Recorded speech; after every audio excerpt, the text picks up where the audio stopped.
துதியும் கனமும் மகிமை எல்லாம் உமக்கே செலுத்துகிறோம். துதியும் கனமும் மகிமை எல்லாம் உமக்கே செலுத்துகிறோம். துதிக்கிறோம் துதிக்கிறோம் ஒன்றாக கூடி துதிக்கிறோம். அல்லேலூயா துதிக்கிறோம் துதிக்கிறோம் ஒன்றாக கூடி துதிக்கிறோம். பரலோகமே உம்மை துதிப்பதால் கர்த்தாவே அங்கே வாழ்கிறீர். உம் ஆலயத்தில் உம்மை துதிக்கிறோம். கர்த்தாவே எழுந்தருளும். ஆண்டவராக இயேசு கிறிஸ்துவின் அன்பின் நாமத்திலே உங்களுக்கு என்னுடைய அன்பின் புத்தாண்டு வாழ்த்துக்களை நான் தெரிவித்துக் கொள்கிறேன். 2026 வருஷமாகிய இந்த வருஷத்தில் கர்த்தர் தாமே உங்களை அபரிமிதமாய் ஆசீர்வதித்து தமது நாமத்தை மகிமைப்படுத்திக் கொள்வாராக. 136 சங்கீதத்திலே 26 வசனத்தை நாம் வாசிக்க கேட்போமா? 136 26. பரலோகத்தின் தேவனை துதியுங்கள், அவர் கிருபை என்றும் உள்ளது. பரலோகத்தின் தேவனை துதியுங்கள், அவர் கிருபை என்றும் உள்ளது என்று பார்க்கின்றோம். இது ஒரு வாக்குத்தத்த வார்த்தையை நிகழ்கிறார்கள். வாக்குத்தத்த வார்த்தை தான். பரலோகத்தின் தேவன் எனப்படுகிறவரை குறித்து இருக்கிற வாக்குத்தத்த வார்த்தை இதுதான். அவரை துதியுங்கள், அவர் கிருபை என்றும் உள்ளது என்று பார்க்கின்றோம். சரி, இந்த பரலோகத்தின் தேவனை துதிப்பதால் கிடைக்கிற பிளெஸ்ஸிங்ஸ் என்னன்னு பார்த்துட்டீங்கன்னா, இது வாக்குத்தத்தம் என்று தான் நீங்களும் ஒத்துக்கொள்வீர்கள். வாசிக்கலாமா?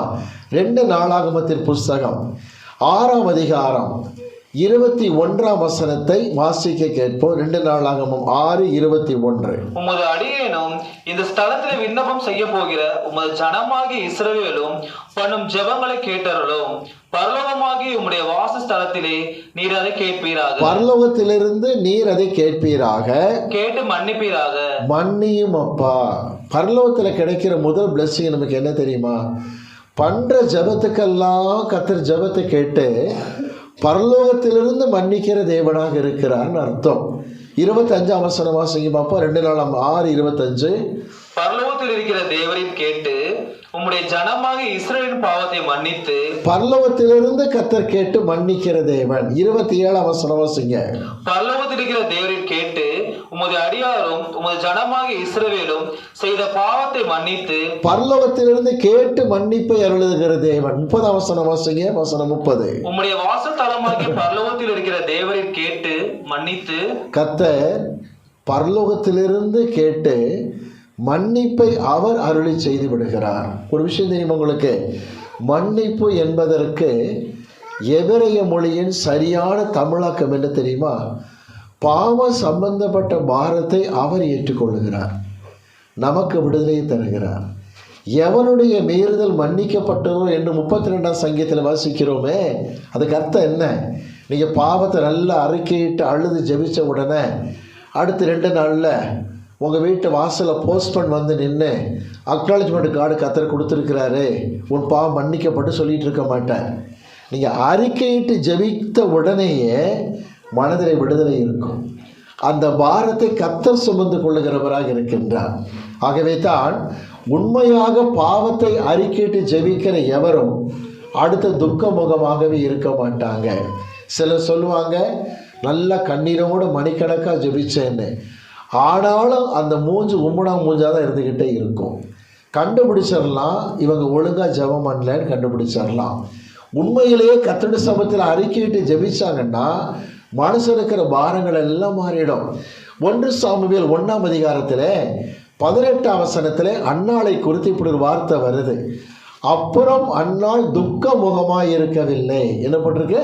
துக்க முகமாய் இருக்கவில்லை. உடைஞ்சு அழுது ஜெபிச்சுட்டாங்கன்னா பாரத்தை கர்த்தர் எடுத்துக்கிறதுனால அன்னாள் துக்க முகமாய் இருக்கவில்லை என்று பார்க்கிறீர்கள்.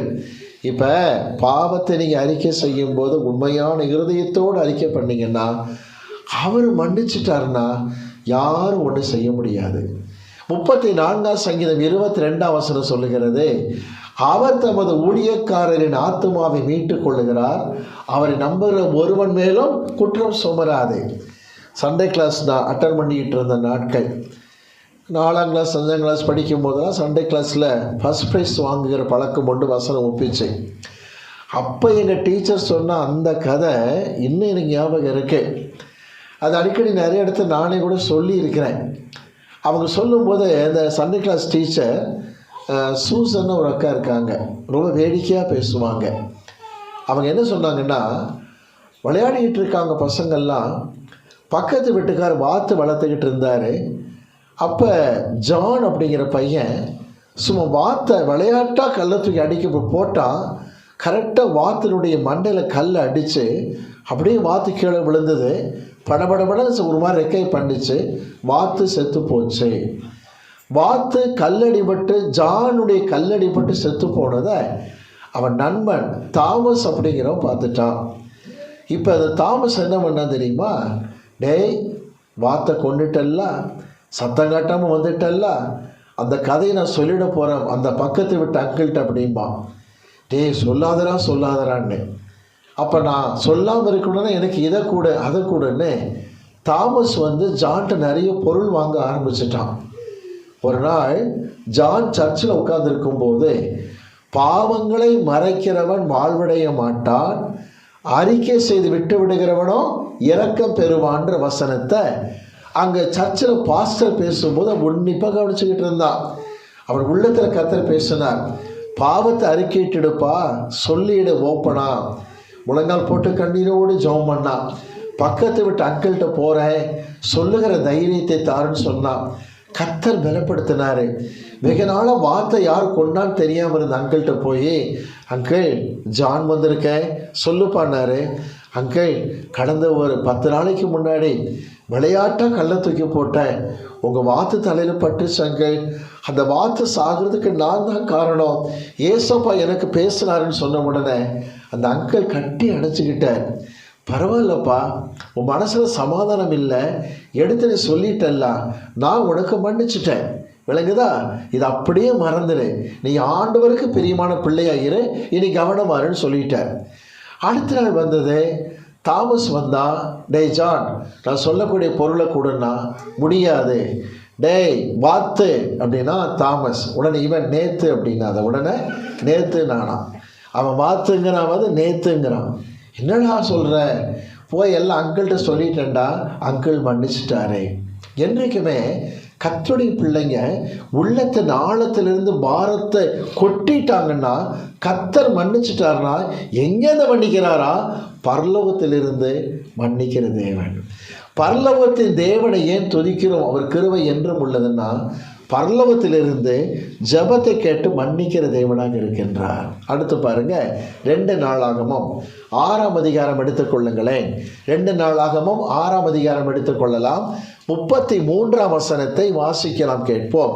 2 நாளாகமம் 6:33 வாசிப்போம். உமது வாசஸ்தலமாகிய பரலோகத்தில் இருக்கிற தேவரீர் அதை கேட்டு பூமியின் ஜனங்கள் எல்லாரும் உம்முடைய ஜனமாக இஸ்ரவேலை போல உம்முடைய நாமத்தை அறிந்து உமக்கு பயப்பட்டு நான் கட்டின இந்த ஆலயத்திற்கு உம்முடைய நாமம் தரிக்கப்பட்டது என்று அறியும்படிக்கு அந்த அந்நிய ஜாதியான் உம்மை நோக்கி வேண்டிக் கொள்ளும்படியே தேவரே செய்வீராக. பரலோகத்திலிருந்து கர்த்தர் ஜெபத்தை கேட்டு அதை அப்படியே நிறைவேற்றுவார்னு போட்டிருக்கு. நீங்களும் நானும் யூத ஜாதியில் பிறக்கவில்லை, புறஜாதியிலிருந்து கிறிஸ்துவை ஏற்றுக்கொண்டிருக்கிறோம். சாலமோன் அன்றைக்கே நமக்காக ஜெபம் பண்ணியிருக்காரு. சர்ச்சுக்கு எந்த ஒரு அந்நிய ஜாதியானோ ஜெபிக்கும் போது பரலோகத்திலிருந்து கேட்டு விண்ணப்பத்தை கவனிப்பீராக சொல்லியிருக்கிறார். 66ஆம் சங்கீதத்தில் எசேக்கியா என்கிறதான ராஜா பாடியதான அந்த பாடலின் அடிப்படையில் சங்கீதம் 66 எழுதப்பட்டதுன்னு சொல்லியிருக்கேன். 66ஆம் சங்கீதத்தில் 20ஆம் வசனத்தில் என்ன சொல்லுகிறார் பாருங்கள். எசேக்கியா மன்னன், வாசிக்கலாமா? என் ஜெபத்தை தள்ளாமலும் தமது கிருபை என்னை விட்டு விலக்காமலும் இருந்த தேவனுக்கு ஸ்தோத்திரம் உண்டாவதாக. கர்த்தர் பரலோகத்திலிருந்து ஜெபத்தை கேட்கிறார். கவனிங்க, பரலோகத்திலிருந்து மன்னிக்கிறவராக இருக்கிறார். 2, என்னென்ன விண்ணப்பங்கள் சொல்லி ஜெபிக்கிறீங்களோ ஜெபத்தை கேட்கிறவராக இருக்கின்றார்.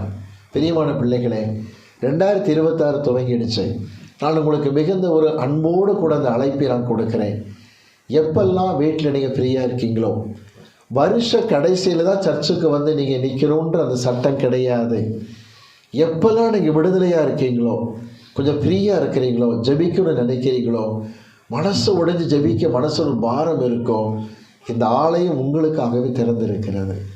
ஐசக் இருப்பாங்க, இங்கே சகோதரி லதா இருப்பாங்க, திறந்து கொடுப்பாங்க சர்ச்சை. நல்லா பாரத்தோடு ஜெபம் பண்ணி கர்த்தர் சமூகத்தை எல்லாவற்றையும் கொட்டும் பொழுது நாங்களும் ஜெபம் பண்ணியிருக்கோம். இங்கே ஜெபிக்கிற எவர் ஜெபத்தையும் பரலோகத்திலிருந்து கேட்கிற தேவனாக இருக்கிறார். பரலோகத்தின் தேவனை துதியுங்கள், அவர் கிருபை என்றும் உள்ளது என்று பார்க்கின்றோம். ஜெபத்தை கேட்கிறவராக இருக்கிறார். அதில் முக்கியமான விஷயம் என்ன தெரியுமா? ஒரு சம்பவத்தை நான் சொல்ல விரும்புகிறேன். இலங்கைக்கு நான் மன்னார் பகுதியில் ஊழியத்துக்கு போயிருக்கும் போது அங்கு ஒரு குடும்பத்தினர் எங்களை விருந்துக்கு அழைத்திருந்தார்கள். சமையலை செய்து கொடுக்க அழைத்த போதகருடைய உறவின் முறையானவங்க. கல்லூரியில் படிக்கக்கூடிய ஒரு வாலிமான பிள்ளை அங்கே இருந்தால் மதிய உணவை நாங்கள் முடித்துவிட்டு அமர்ந்து பேசி கொண்டிருக்கும் பொழுது அவள் ஒரு கேள்வி கேட்டா. அங்கிள், எனக்கு ஒரு சந்தேகம். என்ன? அப்பா கிட்ட நேரடியாக ஒரு காரியத்தை சொல்லி என்னால் கேட்க முடியல, பயமாக இருக்கு. அம்மா மூலமாக சொல்லி நான் கேட்கலாம்ல அப்படின்னா தாராளமாக செய்யலாம் அப்படின்னு டக்குன்னு அடுத்த வார்த்தை சொன்னால், அதைத்தான கத்தோலிக்கத்தில் இருக்கும்போது நாங்களும் செஞ்சுக்கிட்டு இருக்கிறோம். இயேசுவின் தாய் மரியாள் மூலமாக நாங்கள் வேண்டிக் கொள்ளுகிறோம், என்ன தப்பு அப்படின்னு. நான் சொன்னேன், மகளை ஒரு காரியம் தப்பாக நீ புரிஞ்சுக்கிட்டேன். அப்பா கிட்ட நேரடியாக பேச முடியலைங்கிறதுக்கு அம்மா மூலமாக போகிறேங்கிற அந்த அம்மாங்கிற ஸ்தானத்தில் நமக்கு இருக்கிறது இயேசு கிறிஸ்து மட்டும்தான். ஆனால் நீ என்ன பண்ணிக்கிட்டு இருக்கிற? அம்மம்மா மூலமாக போயிட்டு இருக்கிற. அம்மாவுடைய அம்மா மூலம். அப்போ அர்த்தம் என்ன? இயேசுவினுடைய தாயார் மூலமாக போயிட்டு இருக்க. அதுக்கு வேதத்தில் ஆதாரமே கிடையாது. எடுத்து வாசிக்கலாமா? 1 தீமோத்தேயு 2ஆம் அதிகாரம் எடுத்துக்கொள்ளுங்கள், 5ஆம் வசனத்தை வாசிப்போம். 1 தீமோத்தேயு 2:5. தேவன் ஒருவரே, தேவன் ஒருவர்தான், தேவனுக்கும் மனுஷருக்கும் மத்தியஸ்தர் ஒருவரே, மத்தியஸ்தர் ஒருத்தர் தான். வாசிங்க. எல்லாரையும் மீட்கும் பொருளாக தம்மை ஒப்பு கொடுத்த மனுஷனாகி கிறிஸ்து இயேசு அவரே. இயேசு கிறிஸ்து மட்டும்தான் மத்தியஸ்தர். புரிஞ்சுக்கிடுங்க. இடையில மரியாளும் கிடையாது, அந்தோணியாரும் கிடையாது, சூசேப்பரும் கிடையாது. கேத்தலிக் பைபிள்லேயே புனித சின்னப்பர் எழுதிய திருமுகம், தீமோத்தேயுக்கு எழுதிய திருமுகத்தில் இதே வசனம் தான் இருக்கு. தேவனுக்கும் மனுஷருக்கும் மத்தியஸ்தர் ஒருவரே. யாரவர்? கிறிஸ்து என்று சொல்லப்பட்டிருக்க தவிர மரியாள் பெயர் கிடையாது. பரலோகத்தில் இருக்கிற கர்த்தர், கவனிங்க நான் சொல்றத, ஜெபத்தை கேட்கிறார். ஒரு கேள்வி என்ன தெரியுமா? பரலோகத்தில் இருக்கிற கர்த்தர் ஜெபத்தை கேட்கிறார்னா அங்கே யார் பிதாவினுடைய சமூகத்தில் அமர்ந்திருக்காங்க தெரியுமா? வாசிக்கலாம். 73ஆம் சங்கீதம் திருப்பிக் கொள்ளுங்கள். 73ஆம் சங்கீதம் எடுத்துக்கொள்வோம். 25ஆம் வசனத்தை வாசிக்கலாம், கேட்போம். சங்கீதம் 73:25.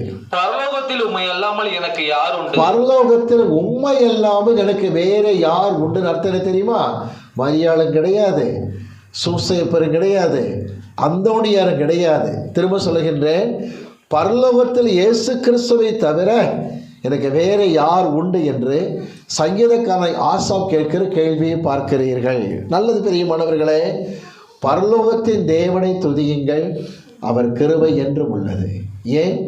அங்கிருந்து மன்னிக்கிறார். நம்பர் 2, அங்கிருந்து ஜெபத்தை கேட்கிறவராக இருக்கிறார். 3வது காரியம் என்ன தெரியுமா? நீங்கள் பாவத்தை அறிக்கையிட்டு மன்னிப்பை பெற்று ஜெபிக்கிற பிள்ளைகளாக இருக்கும் பொழுது உங்களுக்கு விரோதமாக யார் யார் என்னென்ன பிளான் பண்ணுறாங்களோ உங்களை விட நல்லாவே கர்த்தர் கவனிச்சுட்டு இருக்கிறார். அதை விளங்குதுங்களா? தாவீது அப்சலோம் தனக்கு எதிராக எழும்புகிற சமயத்தில் ஏதோ 1-2 பேர் நினச்சிக்கிட்டு இருந்தாராம். அப்சலோம் துரத்தி காட்டுக்குள்ளே ஓடும்போது சங்கீதத்தில் பாடுறாரு, காரணமில்லாமல் என்னை பகைக்கிறவனுங்க என் தலைமுடியை விட அதிகமாக இருக்காங்கன்னார். அப்புறம் தான் விஷயமே தெரியுது. வாசிக்கலாம். எடுத்து நம்ம 2ஆம் சங்கீதம் எடுத்துக்கொள்ளுங்கள். சங்கீதம் 2 4ஆம் வசனத்தை பார்க்கலாமா? 2ஆம் சங்கீதம் 4ஆம் வசனத்தை வாசிப்போம். பரலோகத்தில் வீற்றிருக்கிறவர் நகைப்பார். பரலோகத்தில் வீற்றிருக்கிற கர்த்தர் பரலோகத்திலிருந்து நகைக்கிறார். வாசிங்க. ஆண்டவர் அவர்களை இகழ்வார். ஆண்டவர் அந்த எதிரிகளை இகழ்ந்து பேசுகிறார். அப்பொழுது அவர் தமது கோபத்திலே அவரோடு பேசி உக்கிரத்திலே அவர்கள்ட்ட பேசுகிற தேவனாக இருக்கிறார்னு பைபிள்ல வருது. கொஞ்சம் கவனிப்போமா? 2 சாமுவேல் புஸ்தகத்தில் 8ஆம் அதிகாரத்திலிருந்து 10ஆம் அதிகாரம் வரைக்கும் 7 வருஷங்கள் யுத்தங்கள் நடத்தினார் தாவீது. கவனிக்கிறீங்களா? நிறைய எதிரிகளை தனக்கு கீழே கொண்டு வந்துட்டார். ஆனாலும் அக்கம் பக்கத்து எதிரிகள்லாம் தாவீது இடையில அவருடைய நாடு இருக்கு, இவர் நாட்டை தாண்டி தான் செய்தி அனுப்புகிறானுங்க. என்ன தெரியுமா? தாவீது எப்போ கவுக்கலாம், தாவீது எப்போ ஒழிக்கலான்னு இவர் நாட்டை கடந்து தான் செய்தி போகுது. தாவீது காதுக்கு எல்லாம் வருது. இப்போ தாவீது ஜெபிக்கும் போது கர்த்தர் சொல்லுகிறார், தாவீதே, உனக்கு விரோதமாக சத்துருக்கள் பேசுகிறத கேட்டு நான் நகைக்கிற தேவனாக இருக்கின்றேன். ஹல்லேலூயா. எங்கிருந்து நகைக்கிறாராம்? 2ஆம் சங்கீதம் 4ஆம் வசனம், பரலோகத்திலிருந்து நகைக்கிறார். எனக்கு ஒரு மேன்மை என்ன தெரியுமா? பரலோகத்தின் தேவனை துதிக்கிறேன். காரணம், அங்கிருந்து கர்த்தர் நாம் எதிரிகளை பார்த்து நகைக்கிற தேவனாக இருக்கின்றார். 57ஆம் சங்கீதம் எடுத்துக்கொள்ளலாமா? 3ஆம் வசனத்தை வாசிப்போம். 57 3ஆம் வசனத்தை வாசிப்போம். என்னை விழுங்க பார்க்கிறவன், என்னை விழுங்க பார்க்கிறவன் என்னை நிந்திக்கையில், என்னை நிந்தனையா பேசும்போது அவர் பரலோகத்திலிருந்து ஒத்தாசை அனுப்பி, பரலோகத்திலிருந்து ஒத்தாசை அனுப்பி என்னை ரட்சிப்பார். கொஞ்சம் கவனிக்கிறீங்களா? உங்களை விழுங்க பார்க்கிற மக்கள் அசிங்கமாக உங்களை பற்றி பேசும்போது, நிந்தனையாக பேசும்போது, பரலோகத்திலிருந்து கர்த்தர் பார்த்து உங்களை பாதுகாக்கிற தேவனாக இருக்கின்றார். பிலிப் பைபிள் காலேஜினுடைய ஊழியம் அநேக எதிர்ப்புகள் மத்தியில் தான் வளர்ந்தது தெரியுமா? ஏறத்தாழ கவனிங்க, ஒரு 12-13 வருஷத்துக்கு முன்னாடி சென்னையில் இந்த கல்லூரிக்கு விரோதமாக சிலர் எழுப்பினார்கள். கிருப்பானந்தம்னு ஒரு அங்கிள் இருந்தாங்க. என்னுடைய சொந்த தகப்பனை போல கவனிக்கக்கூடியவங்க. ஐசக் குடும்பத்துக்கு நல்லா தெரியும். அவங்க வீட்டில் தான் தங்கியிருந்தேன்.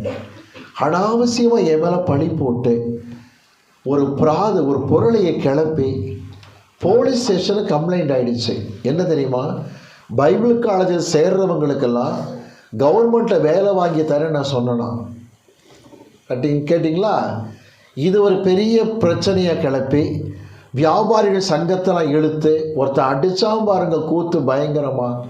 கடைசியில் சொன்னால், அடுத்த கவர்மெண்ட் எங்கள் கவர்மெண்ட் தான் வரப்போகுது, பிரேம்குமாரை 2 நாளாவது ஜெயிலில் தள்ள போகிறேன்னா. எல்லாம் என் காதில் விழுந்தது. நிந்திக்கிறதெல்லாம் நடந்துச்சு. ஆனால் இரவெல்லாம் ஜெபிக்கிற காரியத்திலே கர்த்தர் உதவி செய்தார்.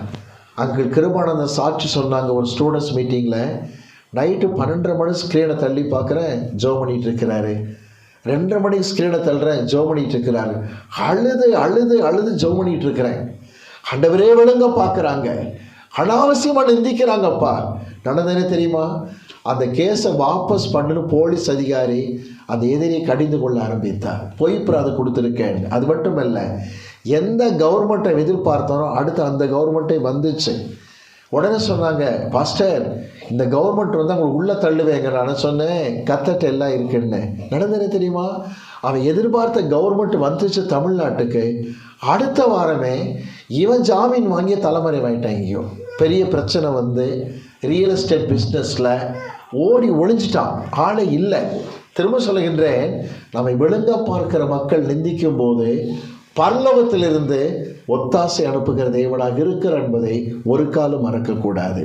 அது மட்டுமல்ல, பரலோகத்தின் தேவன் நமக்கு இன்னும் என்ன காரியம் செய்கிறார்னா, நெகேமியா புஸ்தகம் எடுத்துக்கொள்ளுங்க, 2ஆம் அதிகாரம் எடுத்துக்கொள்ளலாமா? நெகேமியா 2ஆம் அதிகாரம் எடுத்துக்கொள்ளுங்கள். 20ஆம் வசனத்தை வாசிக்க நாம் கேட்போம். நெகேமியா 2:20 வாசிக்க நாம் கேட்போம். அதற்கு நான் மறுமொழியாக, பரலோகத்தின் தேவனானவர் எங்களுக்கு காரியத்தை கைக்கூடி வர பண்ணுவார். பாருங்க, ஆலயத்தின் பணிக்காக நாங்கள் உழைக்கிறோம், திருச்சபைக்காக உழைக்கிறோம். கவனிக்கிறீங்களா? பரலோகத்தின் தேவன் காரியத்தை கைகூடி வர பண்ணுவார். ஹல்லேலூயா, ஹல்லேலூயா. பரலோகமே கர்த்தரை துதிப்பதால் அங்கே வாசம் பண்ணுகிறார். அவர் ஆலயத்தில் கர்த்தரை துதிக்கிறோம், எழுந்தருளுகிற தேவனாக இருக்கின்றார். கர்த்தருடைய ஆலயத்தின் வேலைக்காக உழைக்கும் பொழுது நெகேமியா 2:20 சொல்லுகிறது, பரலோகத்தின் தேவன் காரியத்தை கைகூடி வர பண்ணுவார். எஸ்ராவின் நாட்களிலே 16 வருஷங்கள் ஆலயத்தின் வேலை தடைப்பட்டது. ஆனால் எஸ்ரா அந்த நாட்களை பயன்படுத்தி 119ஆம் சங்கீதத்தை மிக நேர்த்தியாக எழுதி முடித்தார் என்று சரித்திரத்தில் உண்டு. 4ஆகம புஸ்தகங்களை எழுதி முடித்தார் எஸ்ரா. பல பழைய ஏற்பாட்டு புஸ்தகங்களுக்கெல்லாம் பிழை திருத்தினார். நேரத்தை வீணடிக்கவில்லை, பிரயோஜனமாக அமைந்தது. ஆனால் தடையை ஏற்படுத்தி விட்டதாக பிசாசு கொக்கரித்தான். ஆனாலும் கர்த்தர் ஆலயத்தின் மேலே நேர்த்தியாக முடிக்க செய்து முந்தின ஆலயத்தின் மகிமையை காட்டிலும் பிந்தின ஆலயத்தின் மகிமை பெரிதாக இருக்கும்படிக்கு செய்தார். சாலமோன் காலத்தில் சர்ச்சு கட்டுறச்ச தங்கத்தாலேயே சுவரு, தங்கத்தாலே உத்தரங்கள்ல இருந்திருக்கலாம், ஷெக்கினா மகிமை கடந்து வந்திருக்கலாம். ஆனால் அந்த சர்ச்சு கட்டுறச்ச எந்த ஒரு போராட்டங்களும் இல்லை. ஆனால் நெகேமியா காலத்தில் சர்ச்சு கட்டும்போது சாலமோன் மாதிரி ரிச்சா கட்டாட்டாலும் கூட போராட்டத்தின் மத்தியில் கட்டினாங்க. பார்த்தீங்களா, மகிமை பெரிதாக காணப்பட்டது. எனக்கு அன்பானவர்களே, பெரிய பெரிய காஸ்ட்லியாக கற்களை வச்சு பெரிய பில்டிங் கட்டணும் அவசியம் இல்லை. போராட்டத்தில் ஊழியத்தை எழுப்பிக் கொண்டே வரும் பொழுது பரலோகத்தின் தேவன் காரியத்தை கைகூடி வர பண்ணுவார். அவர் பரலோகத்தின் தேவன், அவருடைய கிருபை என்றும் உள்ளதாக இருக்கிறது என்று மறக்கக்கூடாது. அடுத்து நாம் வாசிக்கலாமா? யோபுவின் புஸ்தகத்திலே 16ஆம் அதிகாரம் எடுத்துக்கொள்ளலாம். யோபுவின் புஸ்தகம் 16ஆம் அதிகாரம் 19ஆம் வசனத்தை இருந்து நாம் வாசிக்க கேட்போம். யோபு 16:19 முதல். இப்போதும் இதோ என் சாட்சி பரலோகத்தில் இருக்கிறது, என்னுடைய சாட்சி பரலோகத்தில் இருக்கிறது. எனக்கு சாட்சி பகிர்கிறவர் உன்னதங்களில் இருக்கிறார். ஒன்று புரிஞ்சுக்கிட்டீங்களா? உங்களுக்கு சாட்சி கொடுக்கிறவர் எங்க இருக்கிறான் கேட்டா, தூரத்து சொந்தங்க 10 கிலோமீட்டர் தாண்டி இருக்கான்னு சொல்ல வேண்டாம். எங்க இருக்கிறார்? பரலோகத்தில் இருக்கிறார். பரலோகத்திலிருந்து பார்த்து கொண்டிருக்கிற கர்த்தர் நமக்கு சாட்சி கொடுப்பார். சில சமயத்தில் கவனிக்கிறீங்களா, சொத்துக்கள் விஷயத்தில் அநியாயம் அளிக்கப்படும் போது, தவறான காரியங்கள் எல்லாம் பரப்பப்பட்டு கொண்டிருக்கும் பொழுது யோபுவை போல சொல்லுங்கள், எனக்கு சாட்சி சொல்லுகிறவர் பரலோகத்தில் இருக்கிறார். பரலோகத்திலிருந்து சாட்சி கொடுக்கிறவராக இருக்கின்றார். கர்த்தர் சாட்சி ஆரம்பிச்சிட்டார்னா பூமியில எந்த ராஜா, எந்த மந்திரி, எந்த பிரபு குறுக்க என்ன செய்ய முடியாது, நிற்கவே முடியாது என்று அறிந்து கொள்ளுங்கள். யோபு 16ஆம் அதிகாரத்தில் எனக்கு சாட்சி பகிர்கிறவர் உன்னதங்களில் காணப்படுகிறார் என்று பார்க்கின்றோம். வாசிக்கலாமா? யோபு 16, 20, 21 வசனங்களை வாசியுங்கள். என் சிநேகிதர் என்னை பரியாசம் பண்ணுகிறார்கள், சிநேகிதர் பரியாசம் பண்ணுகிறார்கள், என் கண் தேவனை நோக்கி கண்ணீர் சொரிகிறது. அப்புறம் ஒரு மனுபுத்திரன் தன் சிநேகிதனுக்காக வழக்காடுகிறது போல தேவனோடு மனுஷனுக்காக வழக்காடுகிறவர் ஒரு உண்டானால் நலமா இருக்கும். யாரவர்? இயேசு கிறிஸ்து மட்டும்தான். தேவனிடத்திலே மனுஷனுக்காக வழக்காடுகிற ஒரே ஒருவர் உண்டானால் நம்முடைய ஆண்டவராகிய இயேசு பரலோகத்தில் இருக்கின்றார். உம்மை தவிர எனக்கு வேறு யார் உண்டப்பா? பரலோகத்தின் தேவனை துதியுங்கள், அவர் கிருபை என்றும் உள்ளது. ஏன் தெரியுமா? பாவத்தை அறிக்கை பண்ணினால் கேட்டு மன்னிக்கிறார். ஜெபம் பண்ணி கதறும் பொழுது ஜெபத்தை கேட்கிறவராக இருக்கிறார். எனக்கு எதிராக இருக்கிற மக்களை பார்த்து நகைக்கிற தேவனாக இருக்கிறார். நிந்திக்கிற மக்கள் மத்தியில் எனக்கு ஒத்தாசை அனுப்புகிற தேவனாக இருக்கிறார். பரலோகத்தில் இருந்து கொண்டே என்னை சாட்சி கொடுக்கிறவராக இருக்கிறார். கர்த்தருடைய ஊழியத்தை செய்யும் போது காரியத்தை கைகூடி வர பண்ணுகிற தேவனாக இருக்கின்றார். முடிவாக இந்த காரியங்களிலே பவுல் வைத்திருக்கிற ஒரு இறுதியான நம்பிக்கை என்ன தெரியுமா? பிலிப்பியருக்கு எழுதப்பட்ட நிருபம் 3ஆம் அதிகாரம் எடுத்துக்கொள்ளுங்கள். 20ஆம் வசனம், 21ஆம் வசனத்தை வாசிக்கலாம் கேட்ப. பிலிப்பியர் 3, 20, 21 வசனங்கள். நம்முடைய குடியிருப்பு பரலோகத்தில் இருக்கிறது. நம்முடைய சொந்த ஒரு எதுங்க? பரலோகம் தான். நம்முடைய குடியிருப்போ பரலோகத்தில் இருக்கிறது.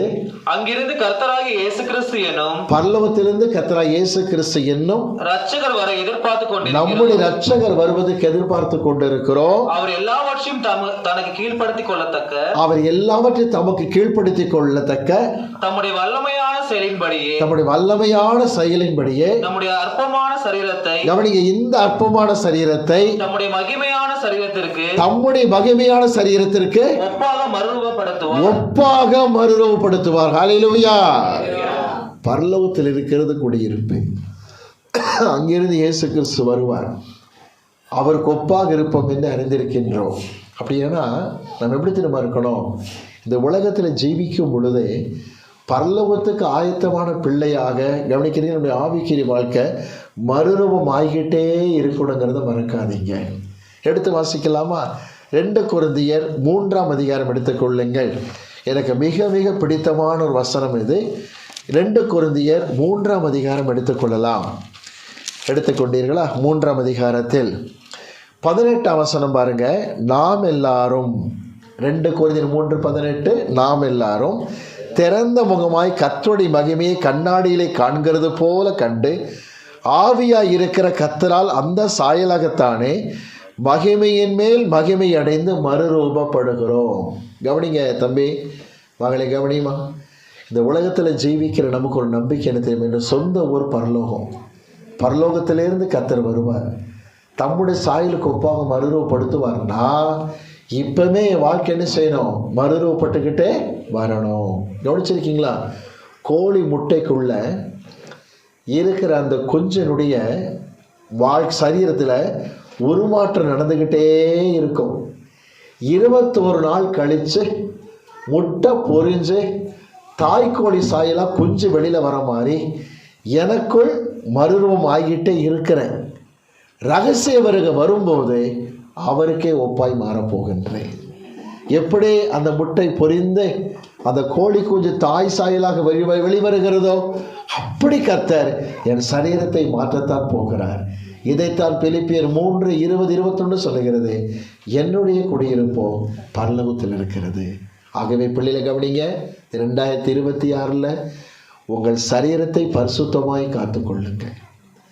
எல்லா விதமான பாவ வழிகளுக்கு விலக்கி பாதுகாத்துக்கொள்ள கிறிஸ்துவின் வருகை சமீபமாக காணப்படுது. ஆண்டவர் நமக்குள் இருந்து மகிமையுமே மகிமை அடையும்படிக்கு மறுரூபப்படுத்தி கொண்டே வருகின்றார். ஒரு நாள் வரும், ரகசிய வருகை வரும் பொழுது இன்னும் விதமாக இருப்போம் என்று தெரியாது. அவர் வெளிப்படும் பொழுது அவர் இருக்கிற வண்ணமாகவே அவரை நாம் பார்க்க இருக்கிறோம். அவருக்கே ஒப்பாய் மாறப்போகிறோம். காரணம் என்ன? நம்முடைய குடியிருப்போ பரலோகத்தில் இருக்கிறது. எடுத்து வாசிக்கும்படி கேட்டுக்கொள்கிறேன். 1 யோவான் புஸ்தகம் எல்லாம் திருப்பிக்கொள்ள என்னோடு கூட 3ஆம் அதிகாரத்துக்கு வாருங்கள். 1 யோவான் 3ஆம் அதிகாரம் எடுத்துக்கொள்ளலாமா? 3ஆம் அதிகாரம் வாசிக்கலாம். வசனம் 2. 1 யோவான் 3:2.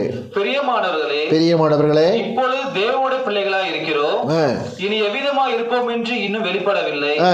ஆகிலும் அவர் வெளிப்படும் போது அவர் இருக்கிற வண்ணமாகவே நாம் அவரை தரிசிப்பதினால் அவருக்கு ஒப்பாய் இருக்கிறோம் என்று அறிந்திருக்கிறோம். அவருக்கு ஒப்பாய் இருப்போம், மாறிடுவோம். நம்முடைய சாயல் என்ன செஞ்சிடும்? பரலோக சாயலா மாறிடும். அதனால அந்த நம்பிக்கை உங்களுக்குள்ள இருந்தால் நீங்கள் என்ன செய்யணும்? அடுத்த வசனம் பாருங்க. 1 யோவான் 3:3.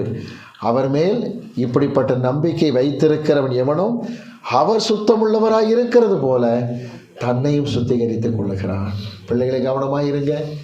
உலகத்தின் எல்லா ஆசபாசத்துக்கு விலகி சுத்தமாய் காத்துக்கொள்ளுங்கள். உங்கள் ஆவிக்கிற வாழ்க்கை மறுரூபம் வந்துக்கிட்டே இருக்கட்டும். நம்முடைய குடியிருப்போ பரலோகத்தில் இருக்கிறது. பரலோகத்தின் தேவனை துதியுங்கள், அவர் கிருபை என்றும் உள்ளது.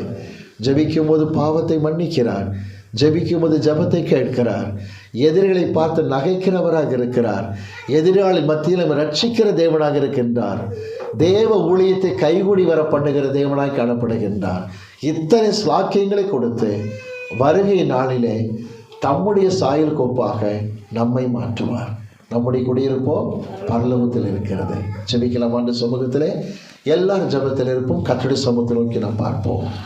Praise the Lord Jesus. Glory to God. Glory be to God. Thank you, Master. Hallelujah. Hallelujah. Hallelujah. எல்லாரும் ஜெபத்தில் இருப்போம். Thank you, Master. Hallelujah. Hallelujah. Hallelujah. Praise the Lord. Praise the Lord. Hallelujah. Praise the Lord. தேவன் தாமே இந்த வசனத்தின் அடிப்படையில் நம்மை ஆஸ்வதிக்கத்தக்கதாக சகோதரி லதா ரெபேக்கா அவர்கள் முன்வந்து பிரார்த்தனை செய்யும்படி நான் கேட்டுக்கொள்கிறேன். ஸ்தோத்திரம் ஆண்டவரே. ஹல்லேலூயா. ஆண்டவரே துதிக்கிறோம் துதிக்கிறோம் துதிக்கிறோம் துதிக்கிறோம், நன்றி செலுத்துகிறோம் அப்பா.